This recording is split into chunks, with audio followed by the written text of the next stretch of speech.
여러분 안녕하세요. 기관조입니다. 귀로 듣는 요양보호사 귀요보입니다. 이번 영상은 귀로 듣는 요양보호사 귀요보 실기 100문제 풀이 영상입니다.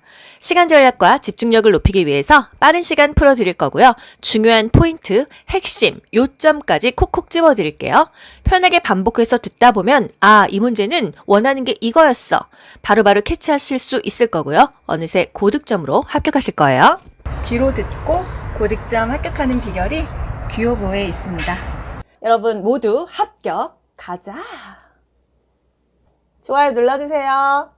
1번 문제, 왼쪽 편마비 대상자의 식사를 돕는 방법으로 옳은 것은 일단 왼쪽이 편마비예요. 그러면 건강한 쪽은 오른쪽이겠죠? 오른쪽을 활용하는 게 좋고요. 불편한 쪽은 지지해준다. 이런 것이 항상 답이 되는 겁니다.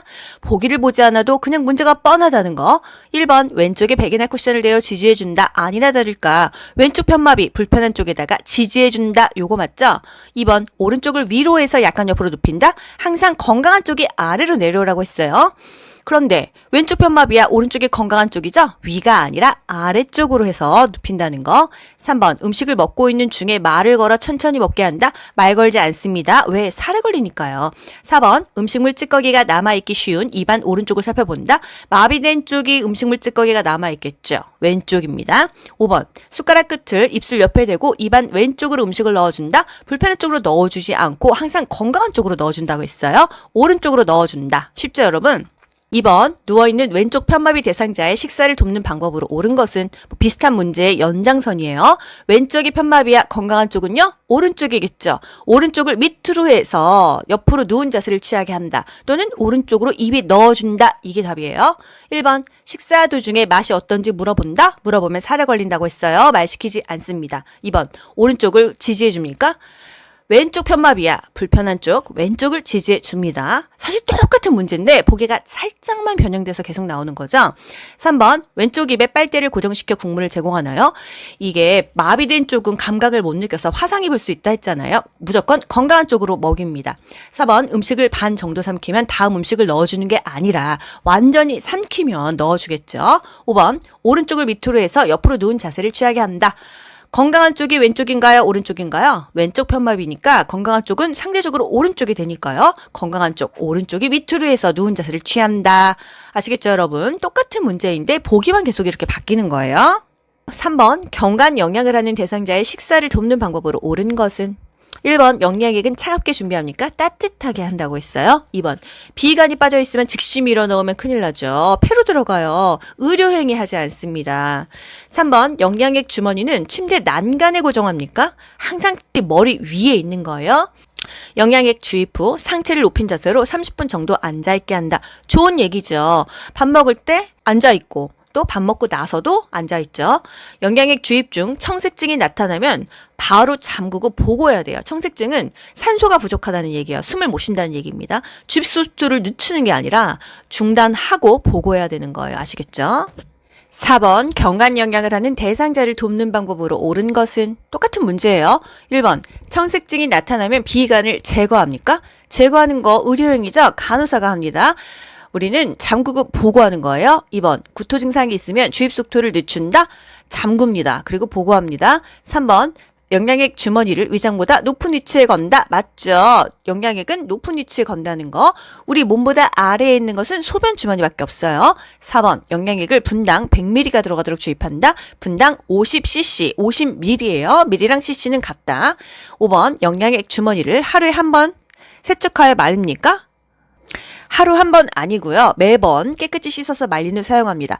하루에 한 번 영양 주는 거 아니잖아요. 여러 번 주거든요. 그때마다 매번 깨끗이 씻어서 말린 후 사용합니다. 우리 밥 먹고 설거지 그때그때 하는 게 좋지. 그릇 쌓아놓고 하루에 한 번 하지 않잖아요. 그렇게 기억하자고요. 5번 대상자의 경구약 복용을 돕는 방법으로 옳은 것은? 약 먹는 거 어떻게 도와요? 1번 가루약은 음식에 섞어서 제공한다. 이거 동물들은 이렇게 합니다. 이렇게 뭐 간식 같은 거에 섞어서 제공하는데 사람은 이렇게 먹이지 않아요. 2번 약을 전부 삼켰는지 입안을 확인한다. 일단 맞는 얘기예요. 3번 금식하고 있으면 혈압약 복용을 중단한다. 금식하고 있어도 매일 먹는 약, 혈압약 복용한다고 했어요. 반드시 투약한다고 했어요. 혈압약은요 정말 하루 이틀 3일만 안 먹어도요 갑자기 뭐 뇌졸중 오시는 분들도 진짜 주변에서 봤습니다. 4번 알약이 빠르게 흡수되도록 수분 섭취를 제한합니다. 합니까? 이게 빠르게 흡수가 되겠어요? 물을 더 많이 제공해야 약도 삼키기도 쉽고 흡수도 더 빠르다고 했어요.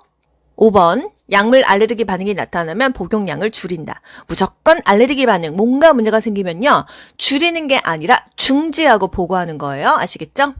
6번, 약물의 성분과 효과가 유지되도록 보관하는 방법으로 옳은 것은 1번, 귀약은 냉동고에 보관한다. 귀약 차갑게 보관해서 귀에 넣으면요, 쇼크 옵니다. 실온이에요, 실온. 2번, 알약은 건조한 곳에 보관한다. 맞죠? 습해지면은 달라붙잖아요. 안 돼요. 곰팡이가 낄 수도 있고요. 미생물이 번식할 수도 있으니까요. 3번, 안약은 햇볕이 잘 드는 곳에 보관한다. 모든 약은요, 다 차광. 햇볕에 안 좋습니다. 햇볕을 피해야 돼요. 4번, 가려약은 물약에 녹여 서늘한 곳에 보관한다. 가려약은 따로 보관하고 먹일 때만 물에 녹이는 거예요. 5번, 갈색 병에 들어있는 물약은 직사광선이 드는 곳에 보관한다. 일단 직사광선에 약을 보관하는 것 자체가 다 틀린 얘기고요. 그 갈색병이라는 것은 뭐예요, 여러분? 차광 용기입니다. 차단한다. 광, 햇볕을. 볕을 차단하기 위해서 만든 게 갈색병이에요. 직사광선이 드는 곳에 보관하지 않죠. 햇볕을 피해야 됩니다. 7번, 대상자의 알약 복용을 돕는 방법으로 옳은 것은 1. 알약의 금연 쪼개서 제공한다. 임의로 쪼개면 약발이 들쑥날쑥해서 안 된다. 2번, 고기를 뒤로 젖혀 하나씩 넣어준다. 살에 걸려요. 항상 살에 안 걸리려면 턱을 아래로 이렇게 고개를 제끼지 않고 약간 숙인 자세가 좋다고 했어요. 3번, 약이 잘 흡수되도록 우유와 함께 먹지 않습니다. 약 우유랑 먹지 마라, 콜라랑 먹지 마라, 탄산이랑 먹지 마라, 물이랑 먹어라. 이거 여러분 다 아시죠? 4번, 남은 알약은 손으로 집어 약병에 다시 넣어 보관한다. 세균이 드글드글하겠죠. 5번, 대상자가 심하게 손을 떨면 약을 직접 입에 넣어준다. 파킨슨 환자들 직접 넣어주는 것까지 국가고시 나온다고 했어요. 8번, 물약이 변질되지 않고 효과가 유지되도록 보관하는 방법으로 옳은 것은 물약, 시럽제죠. 유일하게 약 중에서 서늘한 곳에 보관했어요. 직사광선을 피해서 보관하는 것은 거의 모든 약이 마찬가지였는데 서늘한 곳, 좀 시원하게 보관하는 것은 물약이었다는 거. 냄새가 이상해. 그럼 폐기해야겠죠? 또 이 잘못 따른 약은 버려야 됩니다. 이게 포인트였어요. 1번, 햇빛이 잘 드는 곳에 보관한다. 햇빛이 잘 드는 곳에 보관하는 약은 없었다는 거. 서늘한 곳, 직사광선을 피해서 물약, 시럽제를 보관해라. 2번, 계량컵에 따라서 실온에 보관합니까? 계량컵이나 스푼에 덜어서 먹죠. 보관은 통째로 합니다. 3번, 1회분씩 주사기로 재어서 보관한다. 이렇게 분할 보관하지 않습니다. 4번, 오랫동안 먹지 않은 약은 냉동 보관을 한다. 오랫동안 먹지 않다가 다시 먹으려면 뭔가 색깔이 이상한지 냄새가 이상한지 확인해서 뭔가 잘못된 것 같으면 폐기를 하는 거예요. 5번, 용량을 초과해서 따른 약은 약병에 넣지 않고 버린다. 꺼낸 시럽을 다시 병에 넣으면 약이 변질되는 원인이 되겠죠. 세균이 들어가죠. 그래서 잘못 따른 약은 버립니다. 아깝지만 버려요. 그래서 어느 정도 적당히 따르는 게 좋겠죠. 그리고 약을 용기째 빨아먹어. 침이 약에 섞여 들어가죠. 변질되겠죠. 반드시 깨끗한 플라스틱 계량컵 또는 스푼에 덜어서 먹어야 됩니다. 9번 문제. 정맥 주사 바늘을 제거한 부위를 알코올솜으로 비비지 않고 누르는 이유가 뭐예요, 여러분? 여러 가지가 이유가 있지만 가장 큰 것은 피멍 생기지 않도록 하기 위해서입니다. 1번, 통증 감소. 누른다고 통증이 감소되진 않잖아요. 2번, 부종 예방. 요것도 어느 정도는 있습니다. 3번, 흉터 예방. 흉터 안 지죠. 4번, 피멍 발생 예방. 피멍 때문에 누르는 거예요. 5번, 약물의 흡수 촉진. 요것도 사실 아리까리 하지 않습니까? 근데 우리가 누르고 있다고 흡수가 촉진되지는 않는다고 하네요. 10번, 대상자의 눈에 안약을 투여하는 방법으로 옳은 것은 1번, 투여 전에 솜으로 눈의 바깥쪽에서 안쪽으로 닦는다. 항상 눈은요, 안쪽에서 바깥쪽으로 닦습니다. 우리 대상자들 침상 목욕 시킬 때, 세수시킬 때 어떻게 하죠? 항상 눈의 안쪽에서 바깥쪽으로 닦았고요. 대상자의 만약에 한쪽 눈에만 감염이 있다 하면 반대편 눈에 닿지 않도록 안에서 바깥쪽으로 닦아준다. 이것까지 아시면 좋겠어요. 2번, 대상자에게 아래쪽을 보게 한다. 아래쪽을 보게 합니까? 정면을 보게 해요? 둘 다 아니에요. 천장을 보게 합니다. 천장을 보게 하고요. 대상자의 아랫 눈꺼풀, 하안검을 아래로 부드럽게 당겨서 결막량을 노출시켜서 아랫 눈꺼풀, 하안검의 중앙에다가 이 바깥쪽, 외측으로 1, 2cm 높이에서 안약을 넣는 거예요. 약 다 넣고 비루간을 가볍게 눌러서 코 안으로 흘러 내려가는 것을 막아줬었죠. 3번, 윗꺼풀을 위로 부드럽게 당기는 게 아니었죠. 아랫 눈꺼풀을 살짝 아래로 부드럽게 당기는 거예요. 아래다 넣으니까 아래를 부드럽게 당겨야 이게 공간이 넓어져서 약 넣기가 쉽다. 각막에 직접 넣는 게 아니고요. 결막에다가 넣습니다. 결막이요.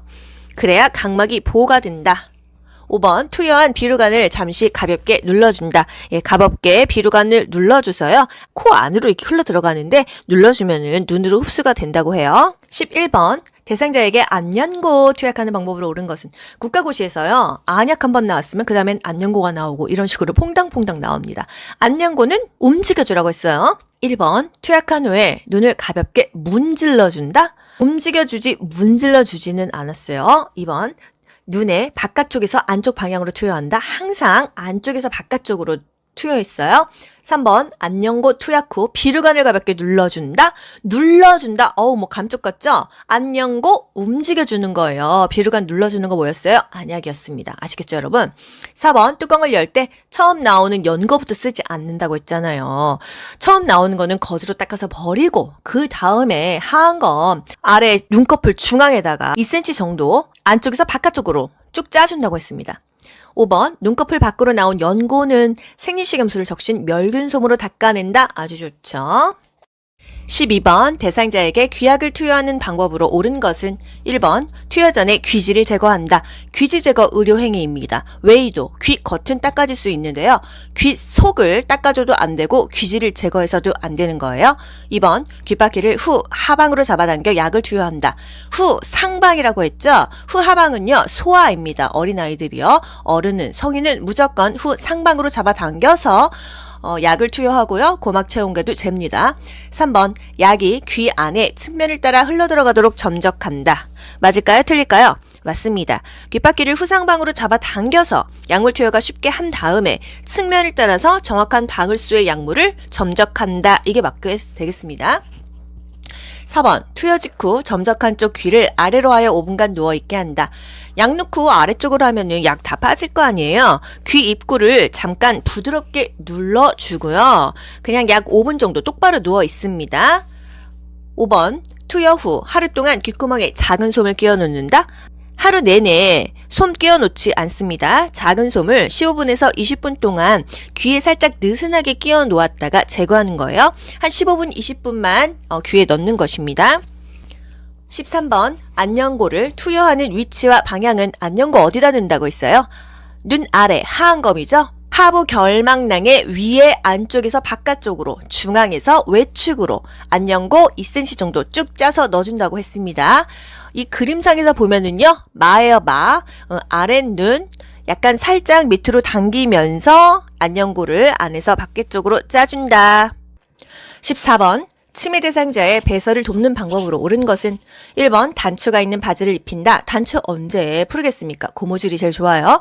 2번 변기 앞에 안전 손잡이를 설치한다. 깜쪽 같죠? 변기 옆이에요. 3번 뒤처리 방법을 시범 보여 스스로 하게 한다. 치매 대상자는 기억력이 없습니다. 커피보트의 버튼도 못 누른다고 했잖아요. 이게 어떻게 자기가 똥을 놓고도 이게 닦는지 사실 잊어버리더라고요. 그래서 앞에서 뒤로 이렇게 닦으세요 보여주면서 휴지를 손에 쥐어주면 그렇게 하겠죠. 4번 화장실 문 앞에 화분을 놓아 위치를 표시한다. 화분은 걸림돌입니다. 발바닥에 바닥에 뭔가를 놓으면 넘어지고 다칠 수밖에 없어요. 5번 취침 전에 물이나 음료를 충분히 마시게 하면 밤에 계속 화장실 가느냐고 계속 잠을 설치겠죠. 자기 전에는 마시지 않아요. 15번 거동이 불편한 대상자가 화장실을 안전하게 사용하도록 돕는 방법으로 옳은 것은 1번 변기 옆에 안전손잡이를 설치한다.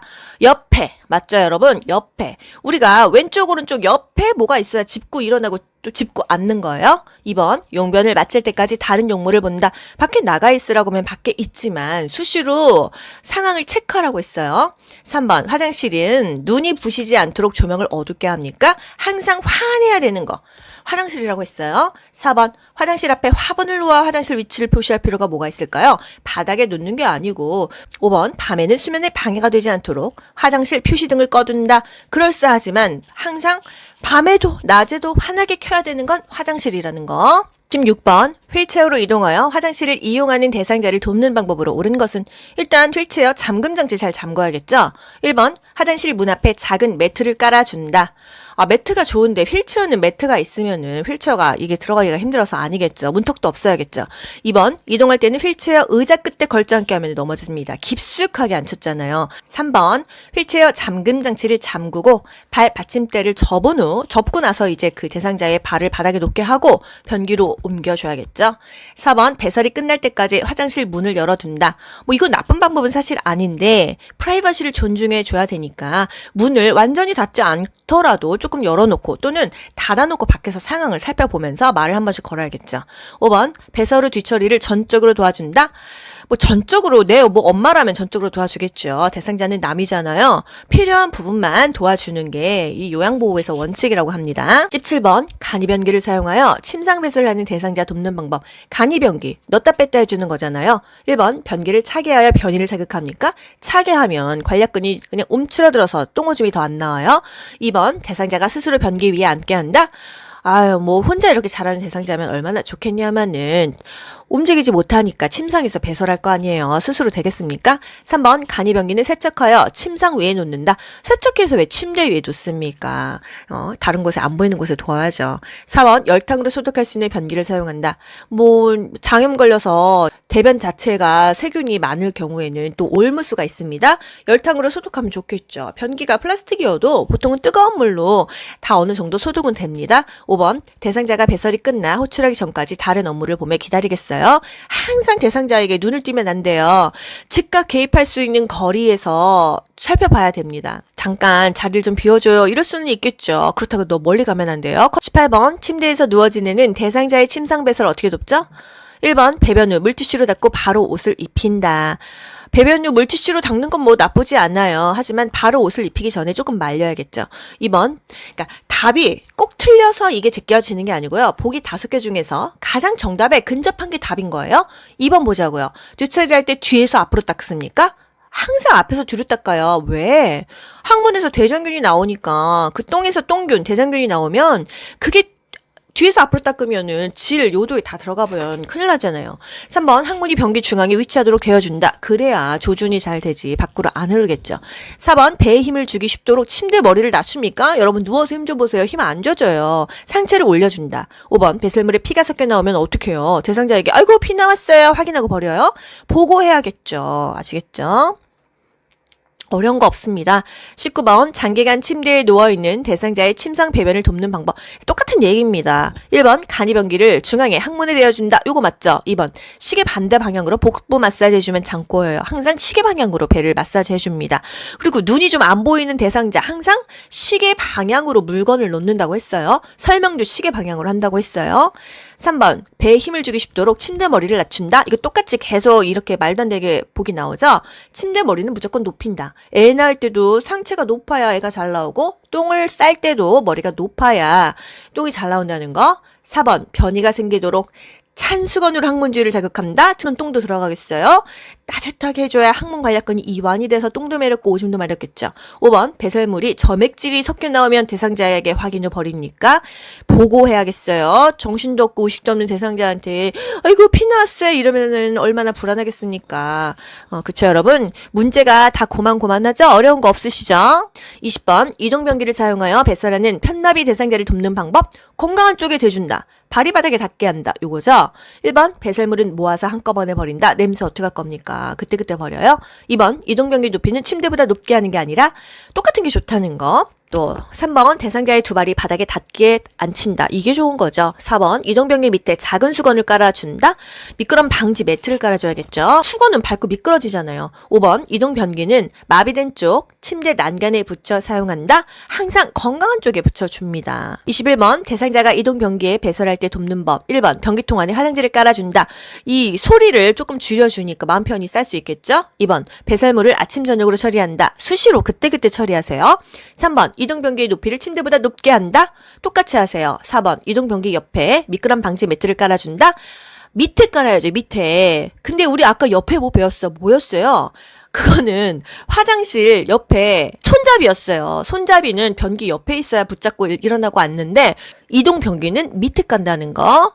5번, 두 발이 바닥에 닿지 않게 이동변기에 앉히면은 뭐 공중에서 넘어지잖아요. 바닥이 닿아야 안정감이 있다라는 거죠. 22번 침상에서 대상자의 기저귀 교환하는 방법 옳은 것은 1번 둔부는 알코올솜으로 닦고 말린다. 여러분 알코올은요. 이 피부 얇으신 분은 알코올로 닦으면 피부가 뻘겋게 일어납니다. 알코올은요 개방 상처에도 알코올로 닦는 거 아니에요.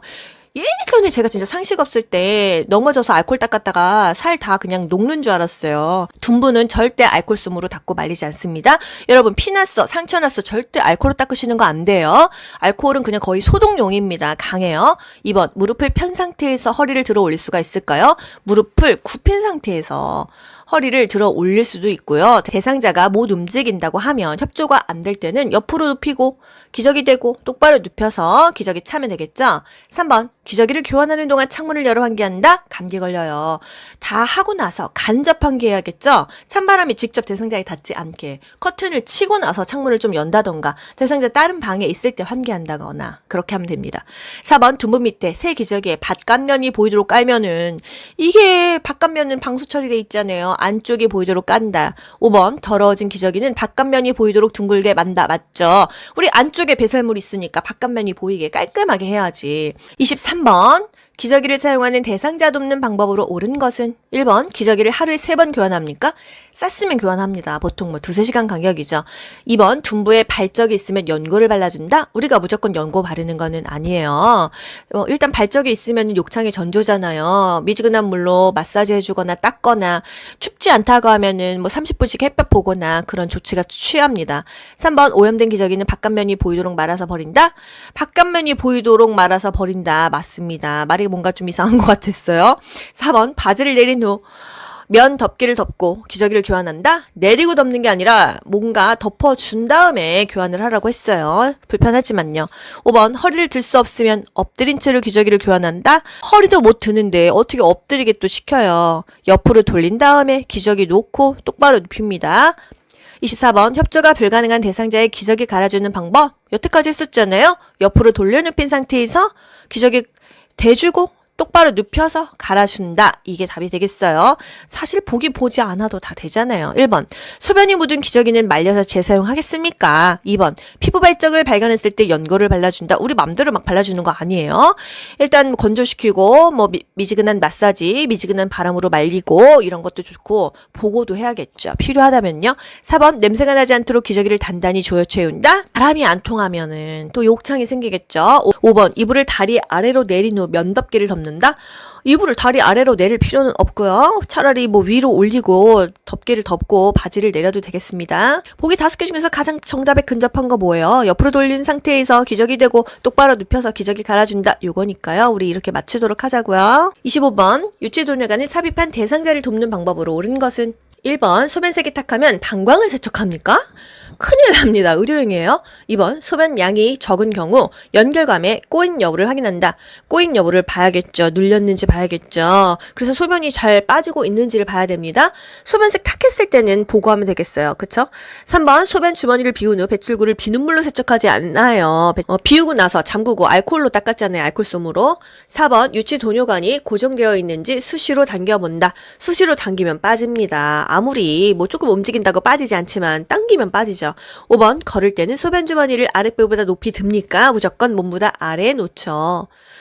26번 유치도녀관을 삽입하고 있는 대상자를 돕는 방법 1번 소변 주머니는 허리보다 높은 위치에 둔다. 여러분 말도 안 되는 보기 계속 나오는 거 아시겠죠? 무조건 소변 주머니는 내 몸보다 아래에 있다는 거. 2번 금기사항이 없으면 수분 섭취를 권장한다. 맞죠? 3번 소변이 밖으로 새는 경우 유치도녀관을 우리가 제거합니까? 의료행위죠. 요양보호사는 유치도녀관 제거 안 해요. 위간용량, 경관용량, 줄 제거 안 합니다. 세면은 보고하세요. 4번 유치도뇨관이 방간에 고정되어 있는지 당겨서 확인하지 않아요. 당기면 어떡하겠습니까? 5번 유치도뇨관을 유지하고 있는 동안에는 움직임을 제한한다. 움직여도 괜찮다고 했어요. 산책도 다 됩니다. 27번 유치도뇨관을 삽입한 대상자의 소변 주머니를 관리하는 방법은 뭐가 있죠? 1번 주머니 매일 교체한다. 매일이 아니고 그냥 수시로 어느 정도 차면 교체하세요. 2번, 소변을 비운 후에 배출구를 소독솜으로 닦는다? 그렇게 하라고 했었죠. 비우고 나서 배출구는 알콜솜, 소독솜으로 닦습니다. 3번, 소변 주머니에서 냄새가 나면 주머니를 세척한다? 냄새가 나면 일단 보고도 해야겠고요. 주머니를 교환하면 좋겠죠. 주머니는 오래 씁니다. 보통 일주일씩 씁니다. 이거는 우리가 결정하는 건 아니고 보고해서 지시에 따르면 되겠어요. 4번, 소변 주머니는 가득 찰 때까지 기다릴 때 비운다.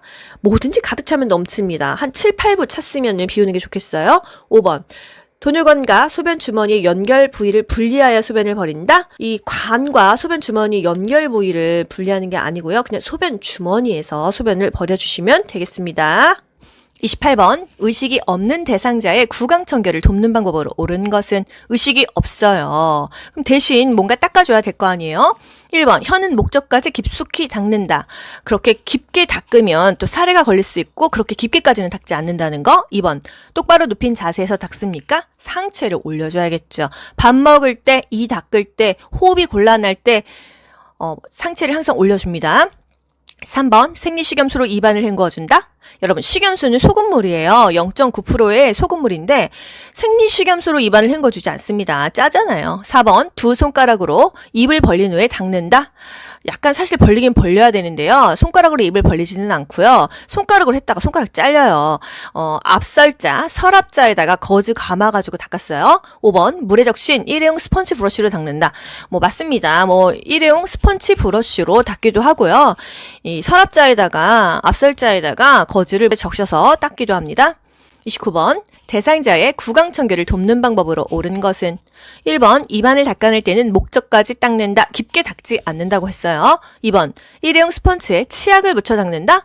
일회용 스펀지 브러쉬에 물을 묻혀서 닦아줍니다. 치약은 칫솔에 묻혀서 닦죠. 3번, 대상자를 똑바로 눕힌 자세에서 닦는다. 그러면은 기도 흡인되겠죠. 상체를 높여줍니다.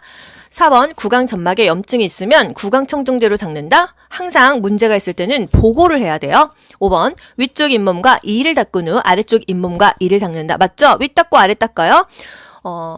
위쪽 이 닦고 잇몸 닦고 아래쪽 잇몸 닦고 이 닦고 요 순서가 그렇게 중요한 건 아니었어요. 위 닦고 아래 닦는다. 보기 5개 중에서는 답이 될 만한 건 요거라는 거.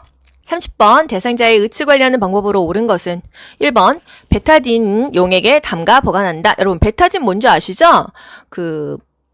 포비돈 아시죠? 포비돈. 집에서 바르는 옥도쟁기 또는 빨간 약은 아니고 갈색 약 있죠? 그게 이제 베타딘입니다.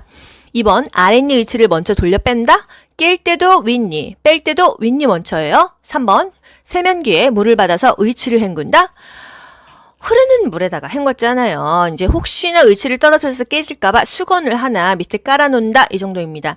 4번, 윗니와 아랫니 의치를 동시에 어떻게 끼웁니까? 위에 끼고 아래 끼웁니다. 5번, 의치 삽입 전에 미온수로 입안을 헹구게 한다. 구강 건조를 막아주겠죠? 올바른 방법입니다. 31번, 두발 전용 세정제를 사용하여 머리띠를 제거하는 방법으로 옳은 것은 1번, 세정제를 빗에 묻혀 모발을 빗겨준다.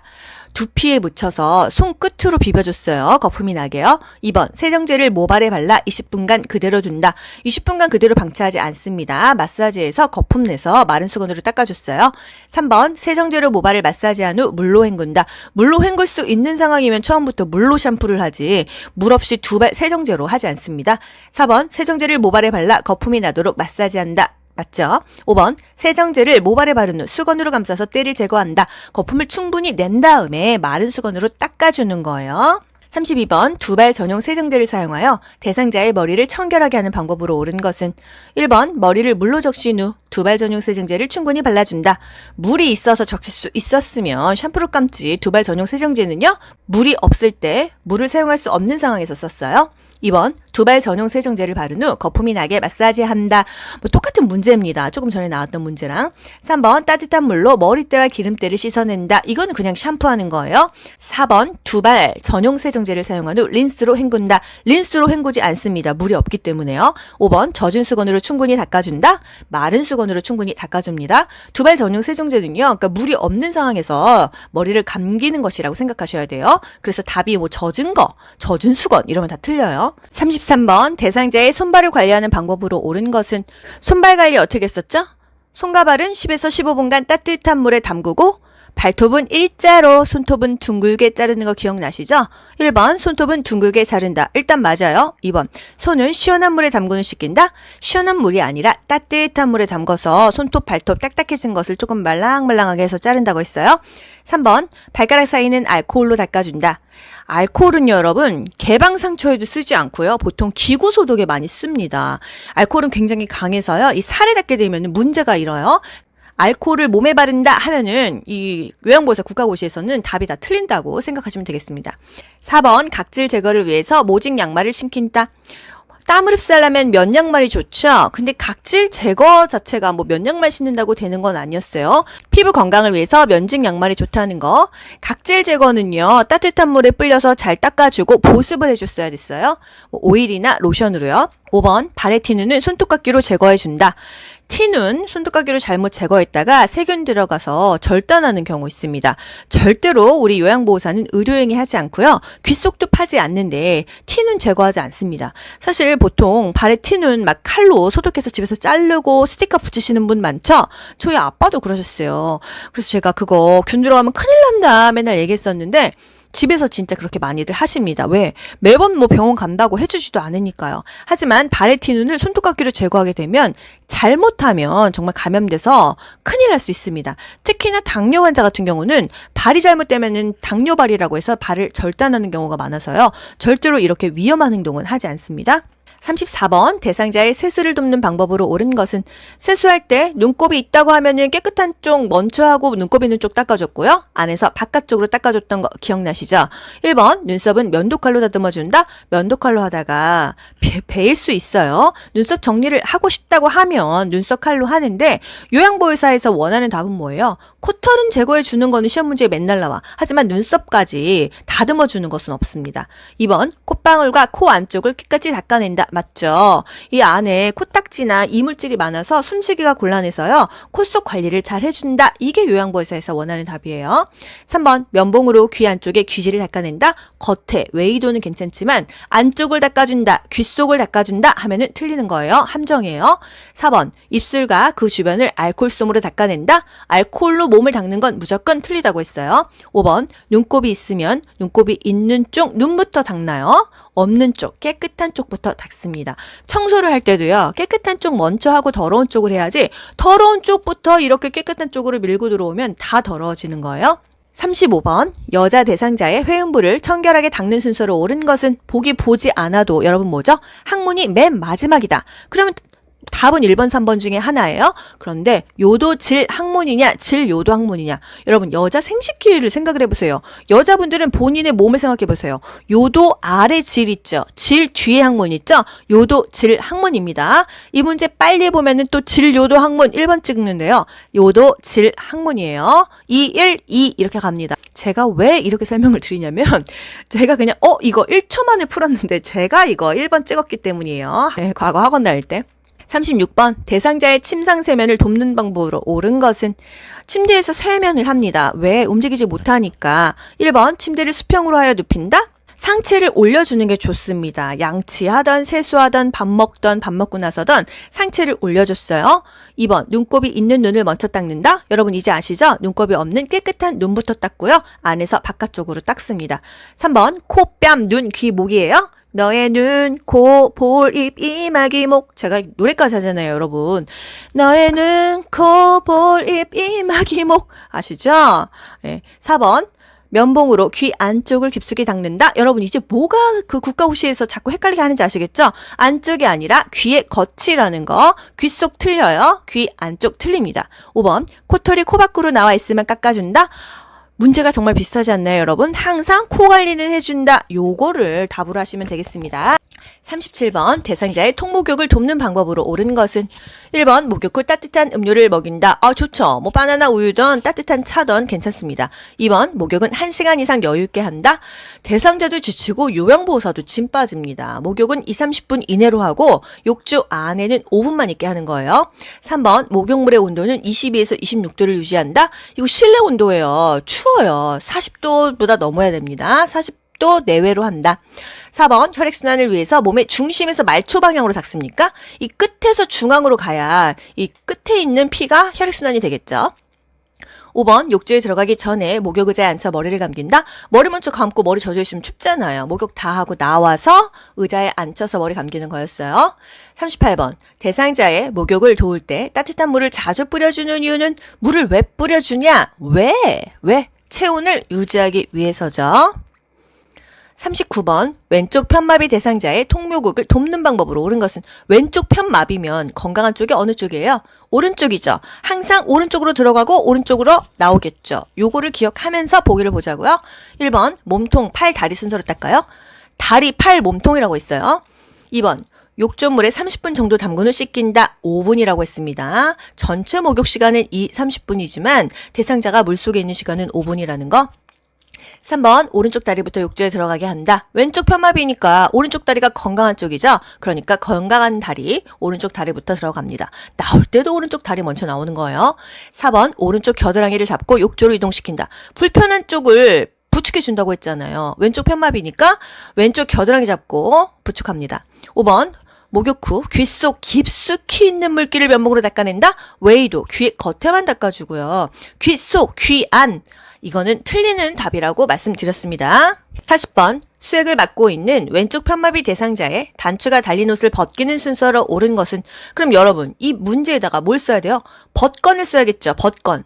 그러면 벗을 때는 건강한 쪽 먼저 벗기는 거예요. 근데 여기서 어느 쪽이 건강한 쪽이에요? 수액을 맡고 있는 왼쪽 편마비 대상자야. 그럼 왼쪽 편마비 왼쪽이 불편한 쪽이죠. 그러면 수액을 맡고 있는 쪽이 건강한 쪽이죠. 그러면 벗건, 건강한 쪽, 수액을 맡고 있는 쪽이 오른쪽이니까 오른쪽 먼저, 그리고 수액 들어가고 불편한 쪽 왼쪽이 들어간다. 이렇게 답을 맞추시면 됩니다. 아시겠죠?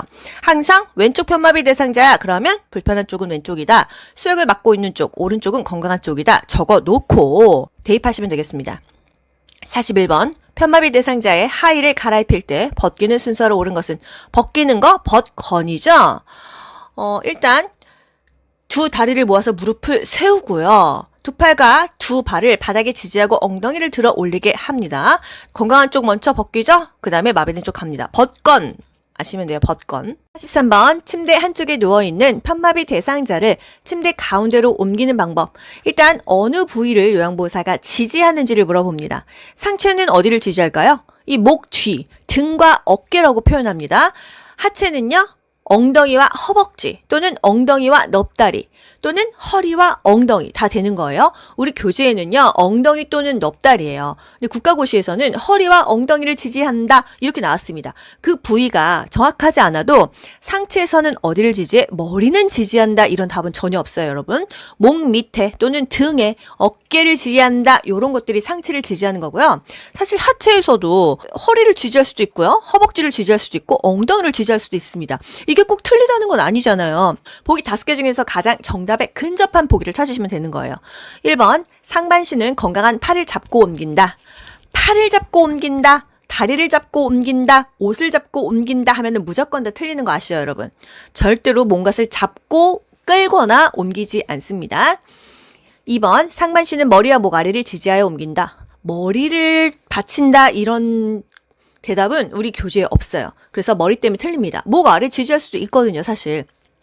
3번 하반신은 다리를 잡고 옮긴다. 잡고 옮긴다 하면 다 틀리는 거예요. 4번 하반신은 엉덩이 부위에 옷을 잡고 옮긴다. 왜 옷을 잡고 옮깁니까? 몸으로 옮겨야지. 5번 하반신은 허리와 엉덩이를 지지하여 옮긴다. 그럴듯하죠. 교재에서는 뭐 엉덩이나 넙다리, 허벅다리 잡아도 되고요. 실제로는 허리랑 엉덩이 지지해도 괜찮잖아요.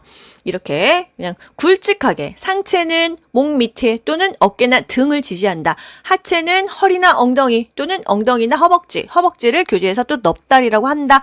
44번 거동이 불편한 대상자의 체위를 변경하는 방법으로 옳은 것은 여러분 체위 변경 중요한 건 뭐예요? 보통 2시간마다 체위 변경하는데 욕창이 이미 발생했다면 더 자주 변경해라. 의자에 앉아있을 때는 1시간마다 체위를 바꿔라 이겁니다. 1번 도넛배기로 천골 부위를 지지한다. 도넛백에 가운데 구멍 뚫려 있는 거 그걸로 하면 압력이 더 센 거서 더 욕창 생긴다고 했잖아요.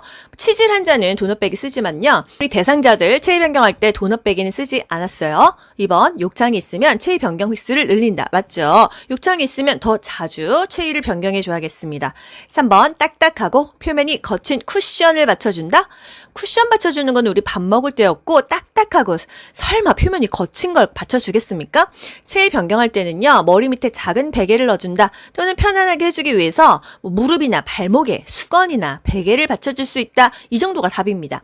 하지만 이것도 너무 장시간 받쳐놓게 되면은 굽어요. 구축이 발생되니까 너무 장시간 사용은 하지 말아라 이거예요. 4번 대상자의 옷을 잡아당겨 딱 틀렸죠? 잡아당겨 틀렸고 옷을 잡는 거 딱 틀렸어요. 5번 의자에서는 2시간마다 체위를 바꿔줍니까? 1시간마다. 왜? 앉아있으면 압력이 더 심하니까요. 누워있으면 그래도 골고루 압력 받아서 2시간마다인데 앉아있을 때는 더 자주 바뀌어줘라 이겁니다. 45번 휠체어에 앉아있는 대상자를 침대로 옮길 때 2명의 요양보호사가 각각 지지해야 하는 부위는 여러분 그 생각을 해보세요. 휠체어에 앉아있는데 침대로 옮기려고 해. 어떻게 해야 될까요? 힘이 좀 센 사람이 상체를 잡습니다. 어떻게 상체를 잡을까요? 그 대상자의 겨드랑이 사이로 손을 집어넣겠죠. 그렇게 해가지고 들고요. 또 한 명은 종아리랑 허벅지를 드는 거예요. 그 부위를 디테일하게 외우지 않아도 대충 그림은 그려지잖아요. 여러분 이게 일일이 다 부위를 외우려면 힘드는데요. 항상 상체는 어디를 지지할까? 머리는 아니었어. 목이나 등이나 어깨를 지지했어. 다리는요? 허리나 허벅지나 엉덩이를 했었습니다. 휠체어이기 때문에 뭐 허벅지랑 종아리가 된 거고요. 이제 겨드랑이에 뭐 잡아당긴다 이런 것 다 답이 틀린데 휠체어에 앉아 있을 때는 어쩔 수가 없으니까 이 겨드랑이에다가 팔을 집어넣어서 들어준다는 얘기예요. 46번 편마비 대상자를 바닥에서 일으켜 앉히는 순서. 여러분 가나다라마 보면 머리가 빙빙 돌죠. 일단 앉히는 순서 뭘까요? 맨 마지막에 앉는다 이게 답이겠죠. 그럼 보기를 쫙 보세요. 서술어만 보세요. 위치한다, 앉힌다, 눕힌다, 세운다. 앉힌다가 맨 마지막이겠죠? 아, 그럼 나가 맨 마지막이야. 보기를 쫙 보니까 나가 맨 마지막인 거 2번, 3번밖에 없어요. 그럼 2번, 3번 중에 뭘까 보면은 둘 다 첫 번째가 가야. 가 보면은 위치한다. 대상자 건강한 쪽에 선다 이거 아시죠? 그 다음에 뭐 있어요? 항상 손을 가슴 위에 올려놓는다가 두 번째였잖아요. 가 다음에 마야. 그럼 답은 그냥 여기서 끝나는 겁니다. 2번이 바로 나와버리잖아요. 순서대로 한번 봐드릴게요. 대상자 앞에 서죠. 손 가슴 위에 올려놓죠. 그 다음에 무릎 세우고 돌려 눕히고 앉힌다 이렇게 보는 거예요. 서술어에 동그라미를 치면서 답을 그냥 빨리빨리 맞추실 수가 있습니다. 다 읽으면 헷갈려요. 47번 대상자를 옆으로 돌려 눕힐 때 순서로 옳은 것은 일단 첫 번째 선다 이게 답이고요. 맨 마지막에 다 돌려 눕히고 자세 편안하게 잡아준다 이게 답이겠죠. 그럼 보기 보세요. 선다, 놓는다, 돌려 눕힌다, 올려놓는다, 자세를 편하게 한다.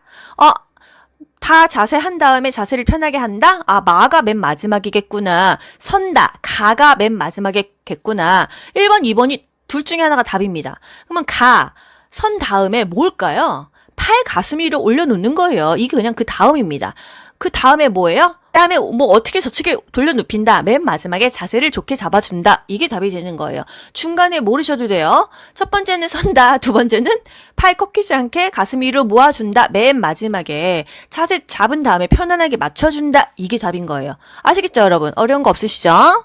48번 휠체어를 이용하여 울퉁불퉁한 길을 울퉁불퉁하면 여러분 딱 사실 아셔야 됩니다. 이동하는 방법으로 옳은 것은 바닥에 울퉁불퉁하다 문턱이 있다 하면은 앞바퀴를 들어 올려 이걸 아셔야 돼요. 앞바퀴를 들고 이동한다 바로 그냥 답을 맞추시면 됩니다. 보기 보면 더 헷갈려요. 49번 대상자가 타고 있는 휠체어를 지그재그로 이동해야 되는 경우는 경비가 지그재그 기억하시나요?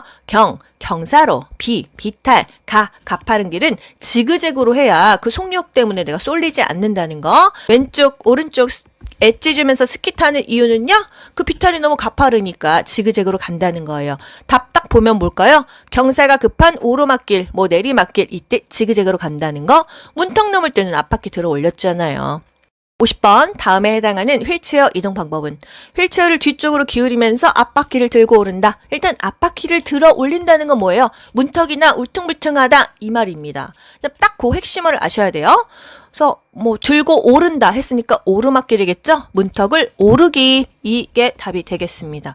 경사가 급하다면은 지그재그였죠? 보기 5개 중에서 가장 근접한 게 답이 되겠습니다. 다시 한번요.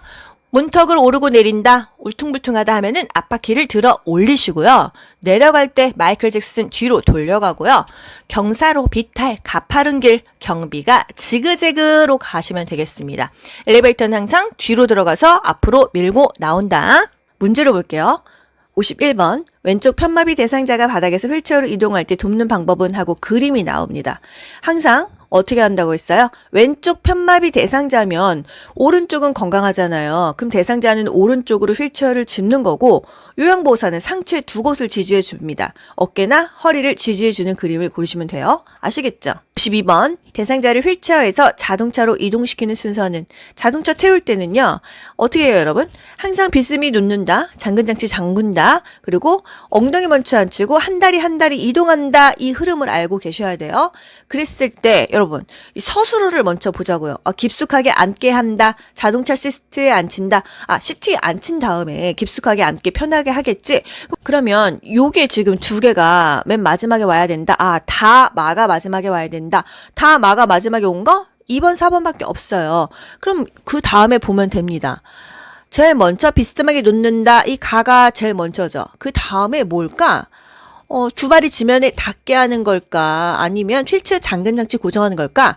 일단 무조건 휠체어는 잠금장치가 원초라고 했어요. 비스듬하게 놓고 잠금장치 고정한 다음에 대상자 발 바닥에 닿게 하고 대상자 앉히고 편안하게 자리 잡아준다. 이게 항상 답이 되는 거예요. 아시겠죠?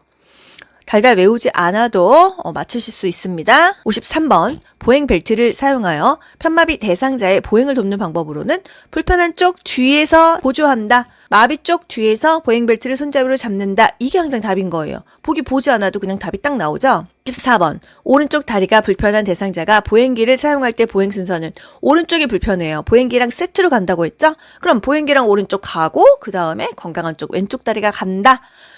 머릿속에 딱 생각을 하고 보기를 보면서 답을 맞추시면 되겠습니다. 항상 보기를 보면서 이게 맞을까 저게 맞을까 하실 필요가 없어요. 아시겠죠? 5번 왼쪽 편마비 대상자가 지팡이를 사용하여 기차에서 내릴 때의 순서. 여러분 내린다, 평지다 하면은 뭐를 기억하셔야 돼요? 올 지건마가 아니죠. 내려가는 거니까 반대는 지마건, 지마건을 시험지에 쓰세요. 그리고 건강한 다리랑 마비된 다리를 쓰시면 돼요. 일단 왼쪽 편마비야. 마비된 쪽은 왼쪽 이렇게 쓰시고요. 건강한 쪽은 오른쪽 쓰시면 돼요. 그러면 지, 마, 건 이게 순서잖아요. 지팡이가 제일 먼저인 거 1번, 2번밖에 더 있습니까? 그 다음에 마비된 쪽이 어디야? 왼쪽 편마비니까 왼쪽이 마비된 쪽이겠지. 그러면 지팡이 왼쪽, 그 다음에 건강한 쪽 오른쪽이다. 이렇게 답을 맞추시는 거예요. 항상 그럼 올라갈 때다 그러면 올, 지, 건, 마 써놓고 적어놓고서는 그것에 대입하시면 돼요.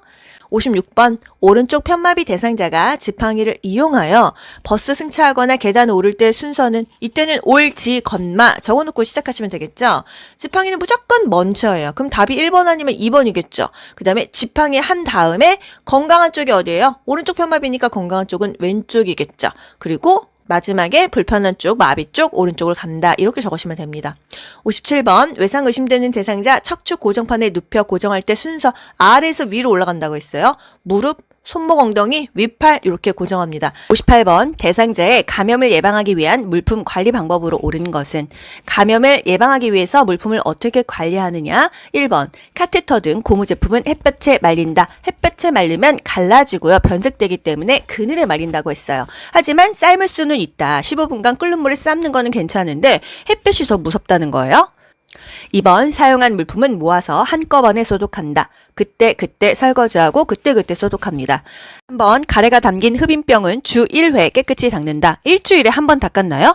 하루에 한 번 닦았습니다. 1일 1회 이상 깨끗이 닦는다. 이게 맞죠? 가래가 담긴 흡인병은 분비물을 버리고 1일 1회 이상 깨끗이 닦는다. 이게 맞습니다. 4번 혈액이 묻은 물품은 더운 물로 닦고 찬물로 헹궜나요? 무조건 혈액, 체액은요. 찬물로 담가서 핏기를 빼내고 체액을 빼내고 그리고 나서 더운 물로 비누칠해서 닦았어요. 5번 사용한 카테터는 분비물이 빠지도록 물에 담가둔다. 맞죠? 한 번 사용한 카테터는 분비물이 빠질 수 있게 물에 담가 놓는다. 또는 흐르는 물에 카테터를 비벼 씻는다. 다 말이 되죠? 15분 이상 끓인 후에 쟁반에 널어서 그늘에서 말렸어요. 59번 분비물이 묻은 물품을 처리할 때 감염 예방하는 방법은 똑같은 문제예요. 1번, 장갑을 끼고 처리했다면 손은 씻지 않아도 된다. 장갑을 끼고 처리했더라도 손은 반드시 물과 비누를 이용해서 닦는다. 기억하시죠? 2번, 혈액이나 체액이 묻은 옷은 더운 물로 세탁한다. 보세요, 여러분. 계속 더운 물 얘기 나오죠? 무조건 찬물 먼저, 그 다음에 더운 물로 물과 비누를 이용해서 거품을 내서 닦는 거죠. 3번, 한 번 착용한 일회용 장갑은 세척 후 재사용한다. 이거는 다회용 장갑이지 일회용이 아니에요. 일회용은 한 번 쓰고 버리는 게 일회용입니다. 4번, 물품 처리 후에 고체 비누로 손을 씻는다. 이거 사실 우리 고체 비누로 씻긴 씻잖아요. 그런데 고체 비누라는 것은 내가 그걸로 손 씻었어. 그 다음 사람이 또 그걸로 비누로 손 씻으면 안 좋다. 그래서 액체 비누로 이렇게 버튼 눌러서 내 손에 딱 일회용씩 그렇게 손을 씻는 것이 좋다는 얘기입니다. 5번, 오염된 세탁물과 일반 세탁물은 분리해서 세탁한다. 오염된 거는 따로 별도로 분리해서 세탁한다고 했습니다. 정답 5번이죠? 뭐 어려운 거 있나요? 60번, 다음 복종구의 용도로 옳은 것은 이 뭐죠? 간이병기죠. 간이병기는 뭐예요? 침대에서 못 움직이는 환자들 또는 수술에서 일시적으로 움직일 수 없는 환자들, 대상자들에게 그냥 말 그대로 간이로 변기를 대주는 겁니다. 1번, 침상에서 용변 해결하기. 이게 맞죠? 2번, 누운 자세에서 머리 감기기. 이걸로 머리를 감기나요? 3번, 침상 옆에 놓고 앉아 배설하기. 이거는 이동변기죠. 의자처럼 생겨서 똥오줌 싸는 거. 이건 이동변기라는 거. 4번, 신체 압력을 분산하여 욕창을 예방하기. 이거 뭘까요? 욕창 예방 매트릭스 또는 욕창 예방 방석 정도가 되겠습니다. 5번, 자세 변환 후 신체 부위를 편안하게 지지하기. 이건 쿠션 정도 되겠죠. 61번, 재가 대상자의 낙상 예방하는 방법. 재가 대상자 있을 채 집 가죠? 낙상 예방하려면 어떻게 해야 돼요? 일단 1번, 길고 헐렁한 옷을 입힌다? 걸려서 넘어지겠죠. 2번, 전기코드는 바닥에 고정한다? 발에 걸려 넘어집니다. 항상 접선을 보이지 않게 잘 해야 돼요. 3번, 크기가 넉넉한 신발을 신기면 또 넘어집니다. 4번, 취침 시 침대는 허리 높이로 맞추는 게 아니라 침대는 낮은 게 좋고 침상 난간은 항상 올려줘야 된다는 거. 간호조무사에서는 어떤 문제가 나오냐면요. 병원 환자인데 그 보호자가 알아서 하겠지 하고 침상 난간을 안 올려줬는데 환자가 떨어져서 만약에 뼈가 부러졌어. 그랬을 때 내가 잘못한 건 뭐냐? 나의 주의 의무가 태만하다. 이렇게 또 나옵니다. 5번, 조명은 자다가 깨도 켤 수 있도록 가까이 둔다. 맞죠? 화장실은 항상 조명을 켜둡니다. 62번, 재가 대상자의 낙상 예방하는 안전 환경 조성 방법은 똑같은 문제예요. 1번, 방과 현관 문턱을 높입니까? 문턱은 없애죠. 2번, 욕조 손잡이를 없애는 게 아니라 화장실 변기 옆에 손잡이 깔고 욕조에도 깔고 손잡이는 많을수록 좋습니다. 3번, 계단에 작은 깔개를 깔아두면 넘어지기 딱이에요. 4번, 침대 바퀴의 잠금 장치는 풀어두는 게 아니라 잠궈야겠죠. 5번, 바닥에 흐트러진 물건들은 정리한다. 맞습니다. 제가요, 진짜 젊은 나이인데도 바닥에 이렇게 옷 같은 거 놨다가 그거 밟고 쫙 미끄러져서 넘어진 적이 최근에도 있어요. 바닥에 뭐가 있으면 밟고 넘어지게 됩니다. 제가 얼마 전에 이제 지인 집에 갔습니다. 근데 바닥에 물건이 너무 많더라고요. 그래서 어머니 이거 밟으시면 넘어질 것 같은데 좀 정리를 했으면 좋겠다 했는데 진짜 위험합니다. 보통 가정집에서 바닥에 뭐를 그렇게 많이 놓으세요. 제발 여러분 바닥을 좀 깔끔하게 정리해서 낙상을 주의하셨으면 좋겠습니다. 우리가 이런 것을 머리로만 공부하고 국가고시 합격하려고만 보는 게 아니에요, 여러분. 이런 강의를 들으면서 내가 진짜 오늘 방 청소하면서 바닥이 지저분한 것도 좀 치우고요. 화분 같은 것도 발에 걸리적거리게 놓지 말고 순간 이렇게 정말 아차차 하다가 넘어지거든요. 항상 미리미리 예방해야 된다. 그리고 우리 또 영양도 배웠잖아요. 뭐 하루에 단백질 3-4번 먹어라. 그거 그대로 좀 지키면 얼마나 좋습니까? 공부를 해서 그게 우리가 삶에 연결이 되면 너무 좋겠다. 63번, 시설에서 화재가 발생했을 때 대피하는 방법. 화재 하면은요, 여러분 보기 안 봐도 뭐뭐 딱딱 떠오르셔야 돼요. 젖은 수건으로 코와입을 막고 낮은 자세로 대피한다. 바람이 불어오는 쪽에서 구조를 기다렸어요. 한 손으로 잡고 나간다. 엘리베이터는 타지 않는다. 계단을 이용한다. 뭐 이 정도입니다. 1번, 엘리베이터를 타고 이동한다. 계단으로 가야겠죠. 2번, 연기로 앞이 보이지 않으면 그대로 서 있는다. 죽습니다. 3번, 바람이 불어오는 반대쪽에서 구조를 기다립니까? 바람이 불어오는 쪽에서 구조를 기다려. 기억하시죠? 4번 코와입을 감싸고 최대한 자세를 높입니까? 까치발 떠요? 자세를 낮춰야겠죠. 연기는 위로 올라가니까. 5번 방향을 알기 힘들 때에는 계속 한쪽 손으로 벽을 짚으면서 간다. 맞죠? 왼손 오른손 번갈아 가면은 들어갔다 나왔다 반복합니다. 64번 화재가 발생했을 때 소화기 사용하는 순서 기억하시죠? 안전비 뽑고요. 노즐 잡고 불 쪽으로 향한 다음에 손잡이 움켜쥐고 골고루 쏘는데요. 그냥 팍 물 쏘듯이 쏘는 게 아니라 빗자루질 하듯이 쓱싹 쓱싹 쏴야 된다고 하네요. 65번 지진을 사전에 대비하는 방법으로 옳은 것은 지진을 사전에 대비하는 방법이 있나요? 1번 가스밸브를 점검한 후에 열어둔다. 왜 점검하고 열어둡니까? 잠궈야죠. 2번 무거운 그릇은 식탁 위에 놓아둔다. 식탁 부러지면 그릇 다 떨어져가지고 그냥 머리 다치잖아요. 항상 뭐 위에는 물건 놓지 않는다가 중요해져.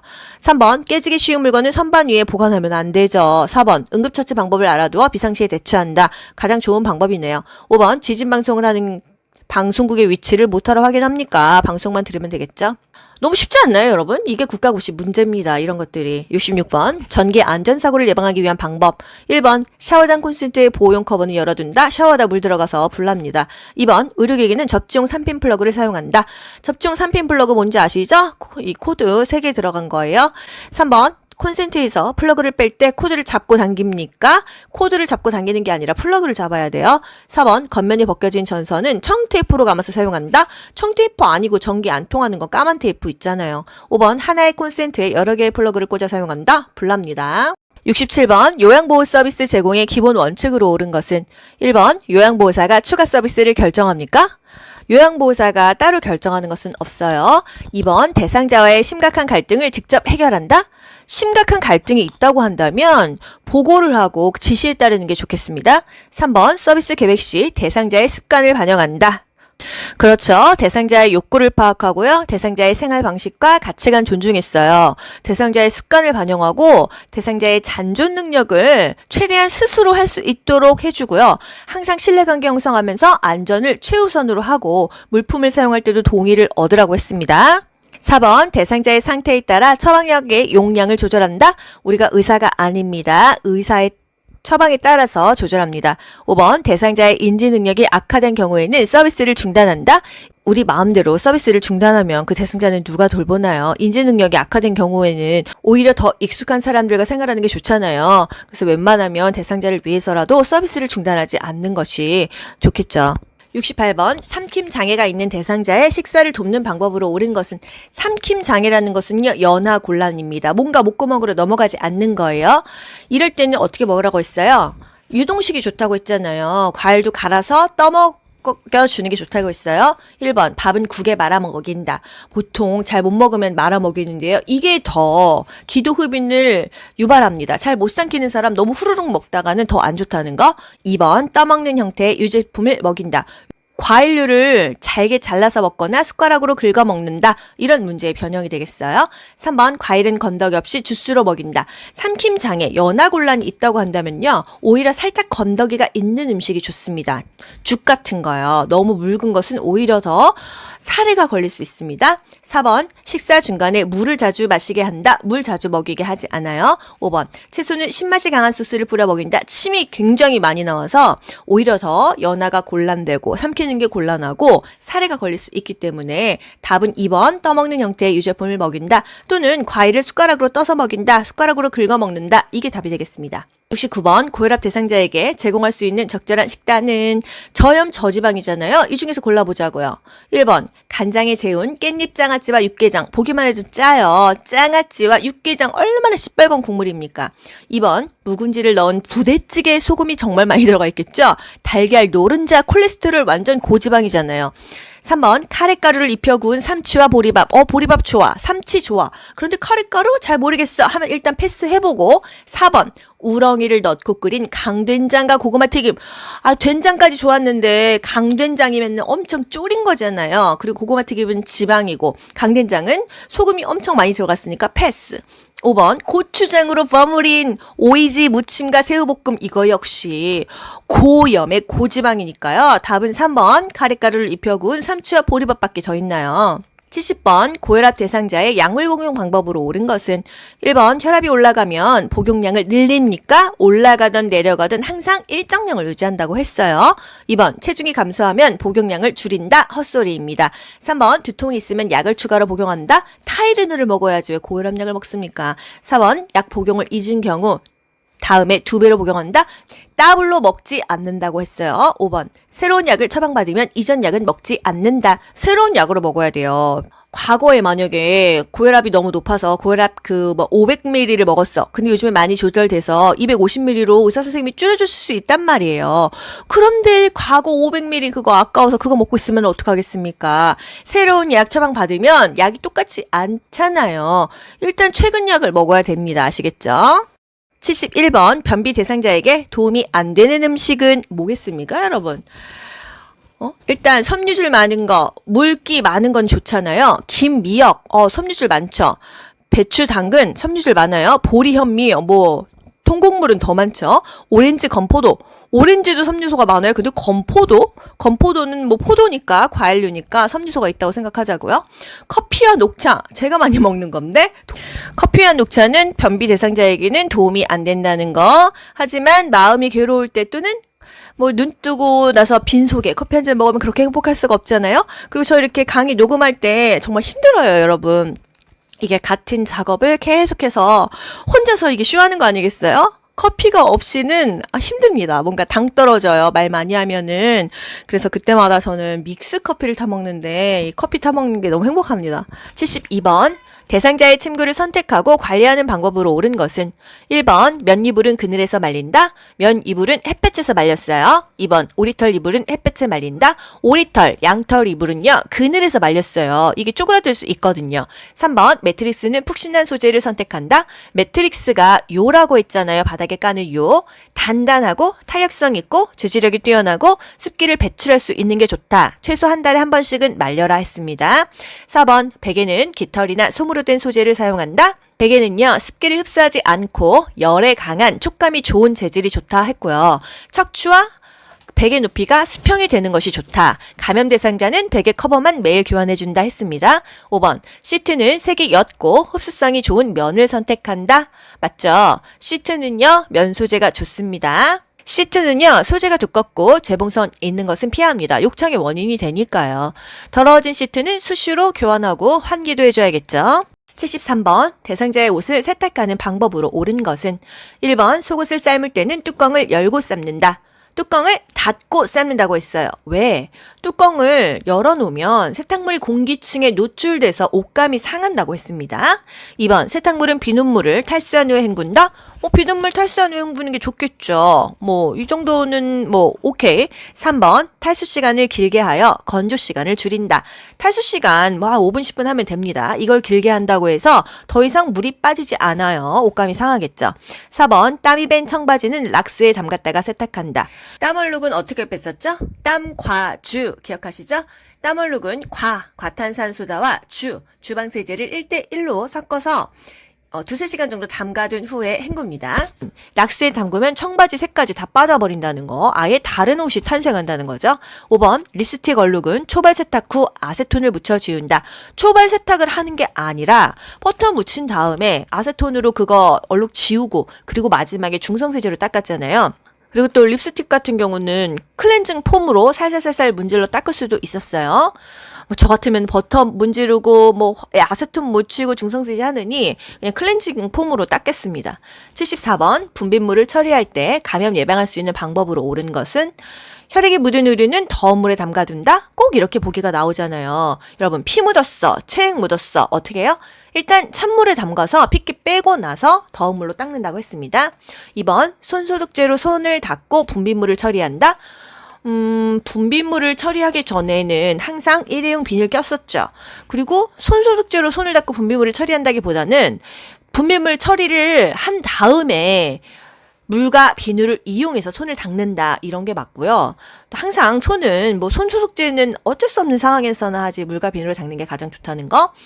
3번 가래가 묻은 고무 카테터 햇빛에 말립니까? 이거 물에 담궈가지고 또는 흐르는 물에 비벼가지고 가래나 이 속에 분비물 다 빼내고요. 고무는 15분간 끓는 물에 삶은 다음에 그늘에 말리라고 했어요. 체액이 묻은 물품은 찬물로 닦고 더운 물로 헹군다. 맞죠? 찬물 다음에 더운 물이에요.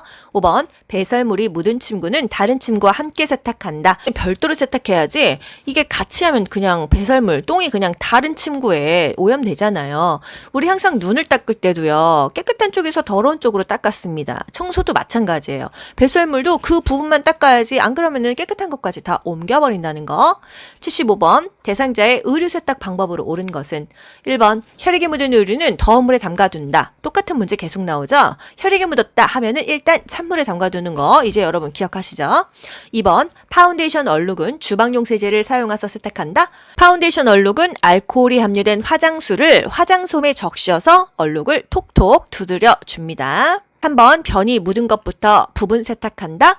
별도로 세탁하는 게 좋습니다. 사실 부분 세탁하는 거 맞잖아요. 그런데 별도 세탁을 여기서 원하는 거예요. 일단 모르겠으면 보류를 하고요. 4번 커피 얼룩은 주방 세제와 식초를 섞어 칫솔로 문지르는 세탁한다. 식주 기억하시죠? 여기서 뭐 주식으로 순서가 나왔지만 커피는 식초랑 주방세제야. 이거 일단 4번이 확실하게 맞으니까 4번을 선택하시는 거예요. 국가고시는요. 1, 2, 3, 4, 5번 중에서 확실한 게 답이 되는 것입니다. 5번 속옷은 충분히 헹구어 그늘에 말린다. 햇볕에 말려주면 되겠죠. 변이 묻은 것은 저도 부분 세탁 맞다고 생각했는데 별도 세탁이 더 맞다는 거. 보기 5개 중에서 2개가 아리까리하다고 한다면 확실한 게 정답이 된다. 국가고시는 그렇게 정답을 찾아가는 거예요. 26번 재가 대상자의 주거 환경을 안전하게 관리하는 방법으로 옳은 것은 1번 얼굴을 비추도록 조명을 설치한다. 얼굴을 비추는 건 아니죠. 눈부시잖아요. 2번 다리 간격이 넓은 식탁을 사용한다. 이게 어떤 의미죠? 다리 간격이 넓으면 의자를 깊숙이 넣을 수 있어서 안정된 자세를 유지한다. 이런 의미입니다. 일단 맞고요. 3번 거실과 방이 구분되도록 문턱을 설치한다. 턱이 있으면 넘어집니다. 4번 사용하기 편하도록 깊은 욕조를 선택한다. 욕조가 너무 깊으면 들어가기도 어렵고요. 또 나올 때도 어렵잖아요. 적당한 높이가 좋겠습니다. 5번 열고 닫기 편하도록 둥근형 문고리를 설치한다. 길쭉한 게 잡기가 편하다고 합니다. 그래서 길쭉한 막대형 문고리를 설치한다가 요양보호사에서 원하는 답이 되겠어요. 17번 대상자와 비언어적 의사소통을 하는 방법으로 옳은 것은 비언어적인 의사소통이라는 거 뭐죠 여러분? 손짓, 발짓, 또 소리를 사용하고요. 어느 정도의 스킨십을 사용하는 게 비언어적인 의사소통이에요. 말로만 하는 게 아니라 눈맞춤을 하거나 얼굴 표정, 자세, 뭐 말투, 옷차림 이런 것들이 바로 비언어적인 의사소통이 되겠습니다. 1번 팔짱을 끼고 앉는다. 팔짱은 끼지 않는다고 했어요. 건방져 보이잖아요. 무시하는 것 같잖아요. 2번 손가락으로 지적한다. 우리가 손가락 전체로 이렇게 손으로 하지 손가락으로 지적하면 욕먹습니다. 3번 시선을 한 곳에 고정한다. 시선은요. 고정하지 않는다. 적절한 시선의 움직임이 중요하다고 했습니다. 4번 대화 중간에 긴 침묵을 갖는다. 적절한 침묵은 괜찮은데요. 긴 침묵은 조금 위험합니다. 5번 대상자를 향해 몸을 약간 기울인다. 좋죠. 약간 기울이는 자세 좋고요. 지나치게 머리 끄덕이는 거 좋지 않죠. 몸을 앞으로 구부리는 거는 좋지 않다고 했어요. 28번 다음 상황에서 나 전달법을 적용한 반응으로 옳은 것은 어르신, 요즘 계속 누워만 계시니까 오늘은 저랑 산책하러 나가요. 대상자는 뭐라고 하죠? 나가기 귀찮아. 그냥 누워있을래? 이럴 때 내 약간 답답하고 속상한 마음을 어떻게 전달하는 게 효과적인 의사소통일까요? 아우, 누워만 계시면 근력이 떨어지시니까 제가 걱정이 돼요. 이게 가장 좋은 답이겠죠. 내가 느끼는 감정을 표현하는데 주어는 항상 제가 걱정돼요. 이거예요. 1번, 네, 그러면 다음에 나가요. 이건 아니죠. 2번, 이렇게 누워만 계시면 큰일 나요. 보통은 이렇게 말하잖아요. 항상 주어가 내가 돼야 된다는 거. 3번, 무슨 일 있으세요? 많이 우울하세요? 5번, 저도 오늘 같은 날은 그냥 누워있고 싶네요. 마음은 사실 이렇겠죠. 하지만 이러시니까 걱정돼요. 염려돼요. 이게 항상 나 전달법의 답이라는 거예요. 서술어를 보시면 됩니다. 아시겠죠? 79번, 비언어적으로 바람직하게 의사소통하는 방법으로 옳은 것은 비언어적인 의사소통 뭐 있죠? 눈맞춤, 얼굴 표정, 자세, 말투, 옷차림, 뭐 스킨십, 손짓, 발짓, 바디랭귀지 이런 것들이 비언어적인 의사소통이죠? 언어적인 거는 말로 하는 거니까요. 1번 팔짱을 끼고 말한다. 팔짱 끼고 말하지 않습니다. 건방져 보여요. 2번 눈을 깜빡거리며 말한다. 시선을 응시하지만 눈을 깜빡거리진 않았어요. 3번 간간히 미소를 지으며 말한다. 간간히 적절하게 짓는 미소 좋았죠? 부적절하고 희미한 미소는 안 좋았어요. 희미한 미소 안 된다. 적절한 미소 좋다는 거. 약간 기울이는 자세는 좋았지만 너무 구부리는 태도는 안 좋았죠. 지나치게 머리 끄덕이는 거 좋지 않았다는 거 기억하시죠? 4번 이해하기 쉬운 용어로 말한다. 맞는 말인데? 맞죠? 이해하기 쉬운 용어로 사용해야 된다. 요건 뭐죠, 여러분? 언어적인 의사소통이에요. 말로 했을 때 말 쉽게 알아듣게 말하는 거예요. 하지만 지금 비언어적인 의사소통 물어봤잖아요. 손짓, 발짓, 신체적인 접촉, 눈맞춤, 얼굴 표정, 말 이외의 다른 것들에 대해서 물어봤기 때문에 이것은 정답이 아닌 것입니다. 국가고시 보기 5개 중에서요. 더 확실한 게 정답이 되는 거예요. 아시겠죠? 그래서 4번보다는 3번이 더 정답에 근접하더라. 이렇게 생각을 해주시면 되겠어요. 5번 시선을 한 곳에 고정하고 말한다. 시선은 고정하지 않았죠? 적절한 시선의 움직임이 좋다. 눈높이도 대상자와 같은 눈높이가 좋다. 기억하시죠? 79번의 정답은 3번 간간히 미소 지으며 말한다. 가 되겠습니다. 근데 만약에 문제가 언어적 의사소통으로 바람직한 것은 이렇게 물어봤다면 4번 이해하기 쉬운 용어로 말한다. 이게 정답이 되는 거예요. 아시겠죠? 80번 요양보호사가 무슨 말을 하면 대상자가 가까이 다가와 귀를 대며 들은다. 이때 대처 방법은 뭔가 귀가 안 들리신다 이런 느낌 오지 않습니까? 1번 귀에 가까이 대고 속삭인다. 이건 좀 아닌 것 같습니다. 2번 입을 작게 벌리고 천천히 말합니까? 입을 크게 벌리고 또박또박 말합니다. 3번 입모양을 직접 만져보게 한다. 이거는 무슨 장님으로 태어났을 때 이게 입모양 만져본다고 이 소리가 들리는 건 아닌데요. 4번 보청기 작동 상태를 확인한다. 이게 맞는 거죠. 5번 목소리를 높여 고음으로 말한다. 효과적인 의사소통에서 목소리, 말투 어떻게 했었죠? 크지 않은 목소리, 너무 높은 목소리 안 된다. 큰 소리로 말하지 않는다. 적절한 말 속도로 말한다고 했습니다. 큰 소리로 말하거나 높은 목소리는 안 좋다는 거예요. 81번 시각장애 대상자와 의사소통하는 방법으로 옳은 것은 1번 요양보호사를 중심으로 방향을 설명한다. 대상자 방향으로 오른쪽 왼쪽으로 설명해야겠죠. 2번 촉각을 이용하여 사물에 대한 정보를 전달한다. 눈이 안 보입니다. 그러면은 시계 방향으로 얘기를 해요. 오른쪽 3시 방향에 휴대폰 있어요. 만져보세요. 이거 뭐 나쁘지 않습니다. 3번 대상자를 만나면 말보다 신체 접촉을 먼저 한다. 신체 접촉 먼저 하면 깜짝 놀란다고 했잖아요. 팔뚝을 잡아도 제가 잡을게요 하고 말을 먼저 하고 잡습니다. 4번 이쪽 저쪽 등의 지시대명사를 사용하여 대화한다. 잘 안 보이는 사람한테 이쪽 저쪽 하면 그 이쪽이 어느 쪽인 줄 압니까? 오른쪽 3시 방향, 오른쪽 5시 방향, 왼쪽 9시 방향 이게 좋다는 거예요. 대상자를 중심으로 왼쪽 오른쪽 방향을 설명합니다. 5번 대상자와 마주보고 눈짓으로 신호를 주며 대화한다. 정면을 보고 얘기한다고 했고요. 눈이 안 보이는데 눈짓은 줄 수가 없네요. 82번 청각 기능이 저하된 대상자와 의사소통하는 방법. 일단 귀가 안 들립니다. 어떻게 해요? 입을 크게 해야 돼요. 귀에다가 헤드셋 꽂고 그 퀴즈 맞추는 프로 많잖아요. 똑같다고 생각하세요. 귀가 안 들릴 때는 밝은 장소에서 입을 크게 벌리면서 말하는 게 좋다. 표정, 몸짓, 손짓 사용해서 말하겠죠? 1번 고음의 큰 소리로 말한다. 고음은 어디서도 쓰란 말이 없어요. 크지 않은 목소리로 말한다. 2번 빠른 속도로 반복하여 말한다. 적절한 말 속도가 중요하다고 했습니다. 3번 친근하게 느끼도록 반말로 한다. 반말 유아어 안 된다고 했어요. 4번 대상자의 귀에 대고 속삭이듯이 말한다. 좀 분위기가 좀 안 좋죠. 이건 아닙니다. 83번 언어장애가 있는 대상자와 의사소통하는 방법. 언어장애가 있어요. 일단 말이 어눌할 수 있습니다. 어떻게 해요? 손으로 뭐 붙잡거나 그렇게 해주고 또 긍정적인 반응을 유도해주라고 했죠. 1번 친근감 있게 반말을 사용한다. 반말한다고 친근하지 않습니다. 반말 유아어 쓰지 않았어요. 2번 대상자의 말이 끝나기 전에 답변한다. 다 듣고 답변합니다. 3번 긴장하지 않게 음악을 틀어놓고 말한다. 좀 뭐 나쁜 방법은 아닌데 언어 장애가 있어서 안 그래도 이 표현이 안 되는데 음악 들으면 더 정신없겠죠. 4번 시간, 장소, 사람, 날짜 등을 자주 인식시킨다. 진압력 장애 있으신 분들에게 이렇게 인식시켰습니다. 5번 손에 힘을 주거나 고개를 끄덕여 의사를 표현하게 한다. 맞습니다. 84번 다음과 같은 의사소통에 도움이 되는 대상자는 짧은 문장을 천천히 이야기한다. 뭔가 짧게 쉽게 얘기해야 된다. 몸짓, 손짓을 이용하고 그림, 문자판 활용한다. 여러분 그림 하면은요 뭐예요?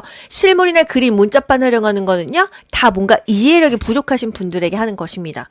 말로 설명하는 것보다 그냥 실제로 바나나, 뭐 딸기 갖다가 보여주는 거, 그리고 그림으로 보여주는 거, 문자판을 활용하는 게 뭔가 이해력이 부족하신 분에게는 좋다는 거, 이해력 대상자가 되겠어요. 85번, 다음과 같은 방법으로 의사소통하는 대상자는 눈짓으로 신호를 주면서 이야기한다? 아버는 귀가 안 들린다 느낌 오지 않나요? 입모양으로 알 수 있도록 입을 크게 벌려 정확하게 말한다? 노인성 난청이에요. 귀가 안 들리니까 입을 크게 벌리고 정확하게 말을 하겠죠. 주의력 결핍장애는 뭐를 조심하라 그랬죠? 자극을 줄여야 된다고 했습니다. 86번, 대상자에게 영화 보러 가자고 제안할 때 여가 활동 유형은? 여러분 그거 기억나시죠? 회 사오라고 해서 영화 연극 본다. 사교 오락 활동이다. 바로 딱 나오시죠? 음악회, 전시회, 영화 연극은요? 바로 사교 오락 활동입니다. 뮤지컬도 사교 오락 활동이겠죠. 87번, 보행이 불편한 대상자에게 자기 개발을 위한 여가 활동으로 적합한 것은 걷는 게 불편해요. 그러면 어떻게 해야 되겠습니까? 안에서, 실내에서 할 수 있는 것을 개발해야 된다. 1번, 산책하기. 산책은 뭐예요, 여러분? 밖에 나가서 하는 거잖아요. 산책이나 체조는요, 운동 활동이 되겠습니다. 2번, 텃밭 가꾸기. 엄마는 텃밭 가꾸고 식물 가꾸는 거 소일활동, 아빠는 TV 보고 신문 보는 거 소일활동이었죠. 아이는 종이 접기, 퍼즐 놀이 하는 거 소일활동이라는 거. 3번 그림 그리기, 자기 개발이죠. 또 4번 약수터 가기, 약수터 가는 거 역시 운동 활동이 되겠어요. 5번 손자녀 돌보기, 이거는 그냥 소일 활동이라고 할 수 있겠습니다. 88번, 대상자가 떡을 먹던 중 갑자기 양손으로 목을 잡고 괴로워할 때 대처 방법으로 옳은 것은 질식한 거죠. 하임리히법을 해야 됩니다. 그림을 고르라고 한다면 뒤에서 배꼽과 명치 중간에 주먹 쥔 손을 감싸고 후상방으로 쿡쿡쿡쿡 밀어 올린다.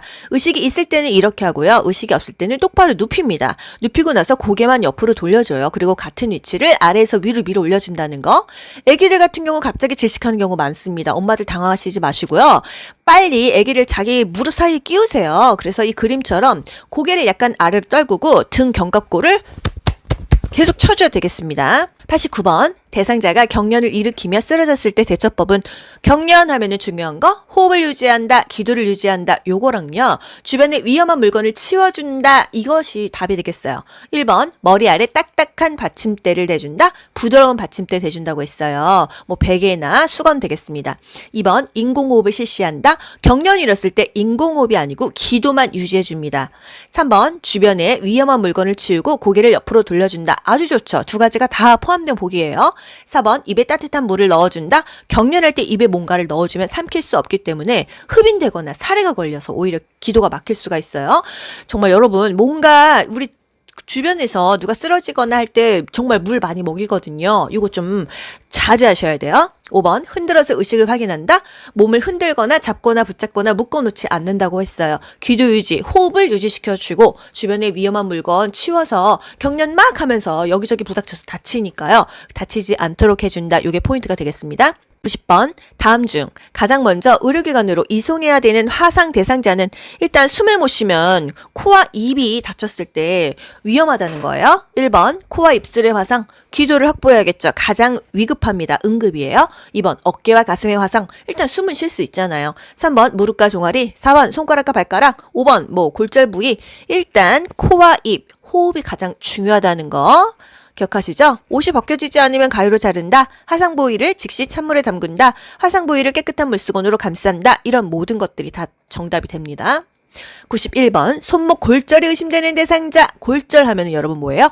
부목되기 전에 움직이지 않는다. 안정시켜라. 냉찜질해라. 이 두 가지밖에 없잖아요. 1번 냉찜질한다. 맞죠? 2번 손목을 움직여보게 한다. 절대로 움직이지 않습니다. 여러분 이제 귀가 살토록 기억하시죠? 골절은 움직이지 않는다. 부목되기 전에 이동하지 않는다. 3번 튀어나온 뼈를 눌러준다. 큰일 납니다. 4번 구부러진 손목 관절은 펴준다. 만지지 않는다. 움직이지 않는데 관절 피면은 어떻게 됩니까? 적골사도 아니고요. 5번 손상 부위는 심장보다 낮게 한다. 심장보다 높게 해주는 게 좋다고 합니다. 요양보호사에서 이것까지 물어보지는 않는데요. 만약에 뱀에 물렸어요. 그랬을 때는 다친 부위가요 심장보다 낮아야 돼요. 왜? 뱀에 물린 부위에 독이 있는데 이렇게 올리면은 심장으로 그 독소가 들어갈 거 아닙니까?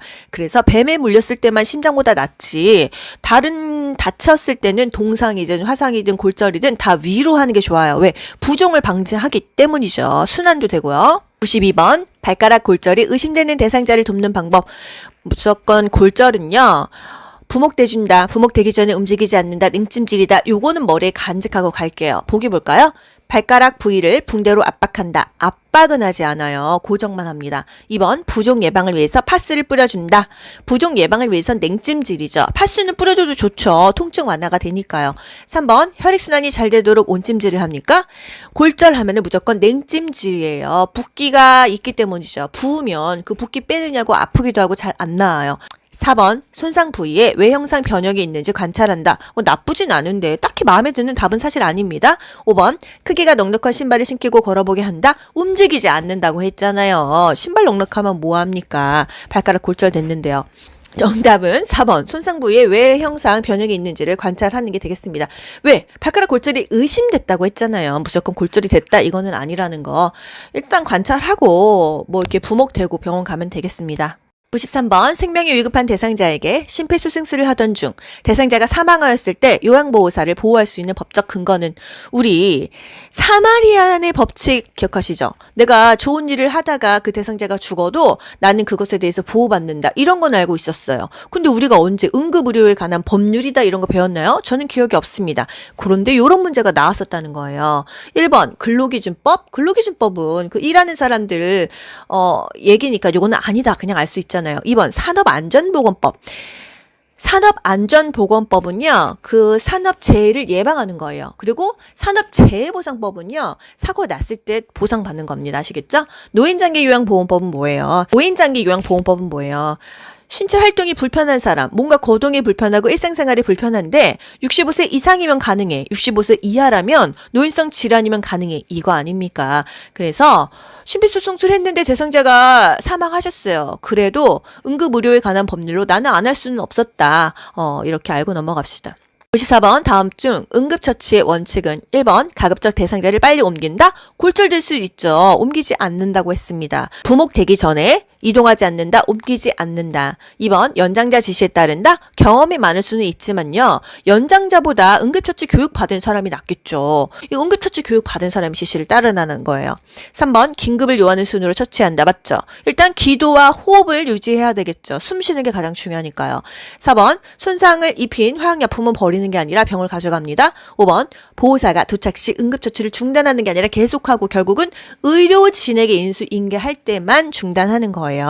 전문 의료인에게 인수인계할 때까지 계속 응급처치해야 되는데 그 대상자의 호흡과 맥박이 회복됐어 또는 대상자가 사망했어 이런 경우는 중단할 수 있겠다는 거. 95번 의식을 잃고 쓰러져 있는 대상자에게 심폐소생술을 시행하는 방법은 1번 분당 60회 속도로 가슴 압박합니까? 100에서 120회였어요. 1초에 2번은 누르라고 했습니다. 하나, 둘, 셋, 넷, 다섯, 여섯, 일곱, 여덟, 아홉, 열 이 속도로 하면은요.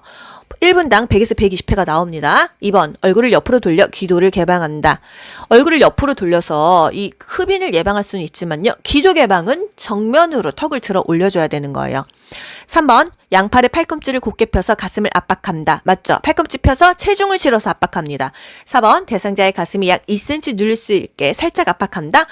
보통은요 사람들이 되게 소심하게 해서 4cm가 안 된대요. 하지만 5cm 정도가 눌릴 수 있게 굉장히 5cm이기 때문에 체중을 실어서 해요. 그래서 1분 2분만 해도 엄청 힘들고 땀나요. 5번 어떤 순으로 실시하냐? 반도가기 인상 우리 배웠잖아요. 그럼 반과 독이 딱 틀렸죠. 반도가기 인상 반응을 확인하죠.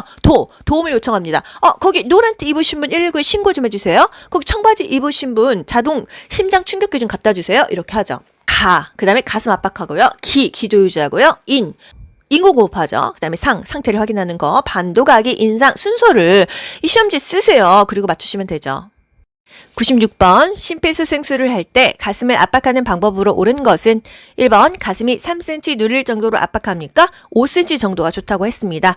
2번 분당 100에서 120회의 속도로 압박한다? 맞죠? 1분은 60초예요. 1초에 2번 누르면 120회 아닙니까? 1초에 2번 누릅니다. 하나, 둘, 셋, 넷, 다섯, 여섯, 일곱, 여덟, 아홉, 열 이 속도잖아요. 1초에 2번이니까 1분에 120회다 기억하세요. 3번 압박 위치를 바꿔가면서 실시한다. 손꿈치로 고정을 하고요. 같은 위치를 해야 되는 거예요. 여러분 이거 주의하셔야 됩니다. 막상 하다 보면은요 손이 이리저리 움직여요. 큰일 나요. 그리고 요 위치 어디입니까? 양쪽 젖꼭지 사이 중간이었어요. 4번 대상자의 골반 위에 걸터 앉아 압박한다. 정면에서 골반 위에서 하는 게 아니고요. 측면 옆에서 하잖아요. 여러분 심폐소생술 거 길거리에서 보시잖아요. 유튜브에서도 보시잖아요. 대상자의 옆에서 그 젖꼭지 중간을 손꿈치로 압박이 치는 한 곳에서 체중을 실어서 팔꿈치를 쭉 펴고 눌러줬습니다. 5번 가슴 압박과 인공호흡은 15대 1의 비율로 한다. 30대 2였어요. 하나, 둘, 셋, 넷, 다섯, 여섯, 일곱, 여덟, 아홉, 열. 하나, 둘, 셋, 넷, 다섯, 여섯, 일곱, 여덟, 아홉, 스물. 하나, 둘, 셋, 넷, 다섯, 여섯, 일곱, 여덟, 아홉, 서른. 그리고 나서요. 10초 안에 인공호흡. 이렇게 불어줍니다. 97번 의식 잃은 대상자에게 심폐소생술할 때 순서는 똑같죠? 반도각이 인상 요런 보기 고르시면 됩니다. 그리고 패드 부착 부위 어디냐? 그림으로도 왼쪽 오른쪽 아시고요. 대상자의 오른쪽과 왼쪽입니다. 우리가 보는 반대죠. 우리 눈에는 왼쪽이지만 대상자한테는 오른쪽이라는 거 이거 맨날 들리시더라고요. 98번 심정지 대상자에게 자동 심장 충격기 사용할 때 순서 뭐죠? 일단 전원 켜고 패드 부착한다고 했습니다. 그러면 그냥 끝나지 않습니까? 심장 리듬 분석하고 제세 동기 자동 심장 충격기 돌리고 가슴 압박한다는 거예요. 전원 켜고 패드 부착하고 리듬 분석한다. 요 순서 기억하세요. 99번 대상자에게 심폐소생술할 때 자동 심장 충격기 사용하는 방법은 1번 왼쪽 빗장뼈 위치예요. 대상자에는 오른쪽, 왼쪽이었어요. 우리 눈에만 왼쪽, 오른쪽이라는 거. 2번 패드를 붙인 후에 전원을 켜요. 전자기기는 무조건 전원 켜고 패드를 붙입니다. 3번 심장 리듬 분석 중에는 인공호흡을 한다. 리듬 분석 중에는 몸에 손이 닿지 않는다. 모두 물러나세요 했었잖아요. 4번 제수동을 위한 충전 중에는 가슴 압박을 한다. 옳소 맞죠? 충전 중에는 계속 가슴 압박해줘야 됩니다. 5번 충격이 전달된 즉시 대상자의 반응과 호흡을 재확인합니까? 반도각이 인상할 거 다 하고 마지막에 상태 확인하시면 되겠어요. 마지막 100번 심폐소생술할 때 자동 심장 충격기를 사용하는 방법으로 옳은 것은 1번 심장 리듬을 분석한 후 패드를 붙입니까? 전원 켰죠. 패드 붙였죠. 그 다음에 리듬 분석했어요. 2번 왼쪽 빗장뼈와 오른쪽 젖꼭지 아래에 붙입니까? 여러분 생각해보세요. 우리 눈에는 왼쪽 오른쪽이지만요. 대상자한테는 오른쪽 왼쪽이에요. 대상자의 오른쪽 빗장뼈, 쇄골뼈 아래 그리고 왼쪽 젖꼭지 아래에다 붙입니다. 조수석에 앉았을 때 그 순서예요. 3번 분석 중이라는 음성 지시가 나오면 모두 물러나세요 했잖아요. 4번 쇼크 버튼을 누르기 전에 대상자에게서 손을 뗀다. 맞죠? 뭔가 리듬 분석 버튼 누르기 전에는 손을 뗍니다. 5번 제세동 시행 후에 가슴 압박과 인공호흡은 30대 1의 비율이에요. 30대 2예요. 하나, 둘, 셋, 넷, 다섯, 여섯, 일곱, 여덟, 아홉, 열. 하나, 둘, 셋, 넷, 다섯, 여섯, 일곱, 여덟, 아홉, 열. 하나, 둘, 셋, 넷, 다섯, 여섯, 일곱, 여덟, 아홉, 서른 한 다음에 10초 안에 두 번 불었어요. 되셨죠? 여러분 긴 시간 고생 많이 하셨습니다. 반복해서 내 걸로 만드세요.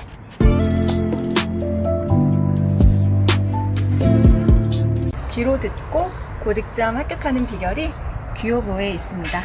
여러분 모두 합격 가자. 안녕. 좋아요 눌러주세요.